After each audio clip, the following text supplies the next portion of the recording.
Welcome to this week's teaching focus, which is phonological intervention. Because I love phonology so much, phonological intervention is one of my favourite types of intervention. So I do hope that I can pass on some of my enthusiasm to you this week. This short clip just has some supporting materials for the upcoming class, the lecture and the skill class on Wednesday. There's a little bit of information of what you need to revise and then a task just to get you thinking again about phonological processes. So I'd like you to make sure that you come prepared on Wednesday with reviewing your information or your knowledge on phonology. And this includes knowledge about a phoneme and what that is in relation to or in contrast to a phone. A phoneme is the smallest linguistic unit that carries meaning in English, and a phoneme is fundamental to phonological therapy, as I will demonstrate. Please review phonology and how it fits into the language system and why it is part of the language system as opposed to part of the speech system.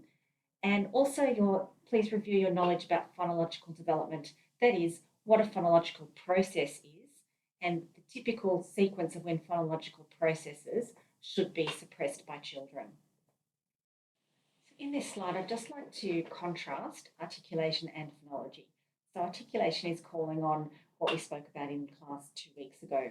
Articulation describes the articulatory motor processes, and any articulatory movement results in a phone production. That phone may or may not carry linguistic meaning. For example, the t sound carries linguistic meaning in English, but if I was to say a sound, that's like a uvular fricative, that doesn't carry linguistic meaning, so it's not a phoneme, but I have still articulated a phone. So in sum, articulation involves the peripheral articulatory motor processes and is part of the speech system. So in contrast, phonology describes the sound systems in a given language. We will talk about English today, but if you do have another language, please start thinking about the rules for how sounds can be combined in the other language that you speak. Phonology is not part of the speech sound system, even though it results in sounds being produced. It involves cognitive linguistic processes, and that's why it falls under the language system.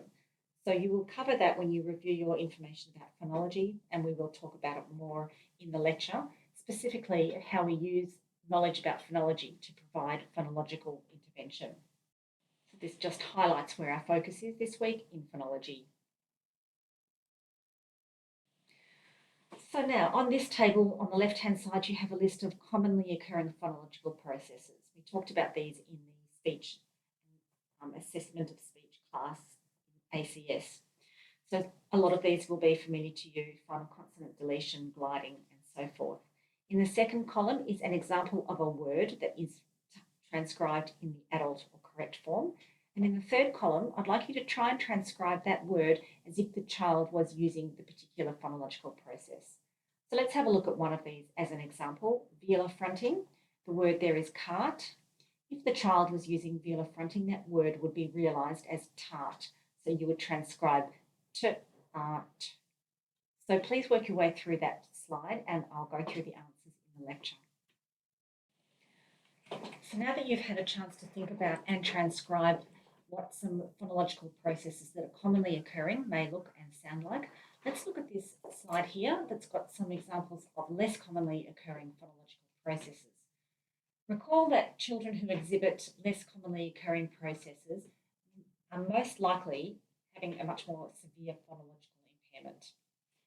So in this slide, I haven't given you word options, but given you one example, which is metathesis, and less commonly occurring phonological process.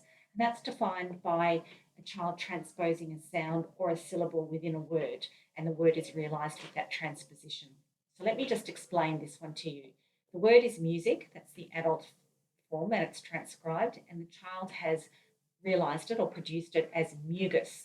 Now, that is a transposition because the medial consonant z has been transposed to final position and devoiced, and the final consonant k has been transposed to medial position and voiced. So there's been a transposition of the two sounds and also voicing changes. But the voicing changes really meet what they should have been in those positions. So they've still kept the fact that the medial consonant is voiced and the final consonant is voiceless, but the actual phonemes have been transposed. That's an example of metathesis. So I'd like you now to think of a word that could be used or realised impacted by one of these less commonly occurring processes.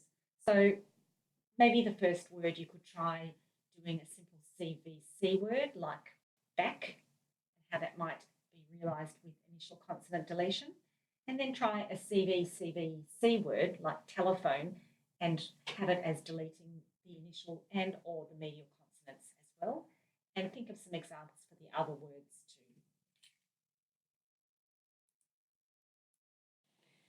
And finally, there is a YouTube clip up in the box for this week's teaching, lectures and so forth. There's 6 YouTube clips. 3 of them I'd like you to watch before the class and 3 after the class. These are clearly labelled.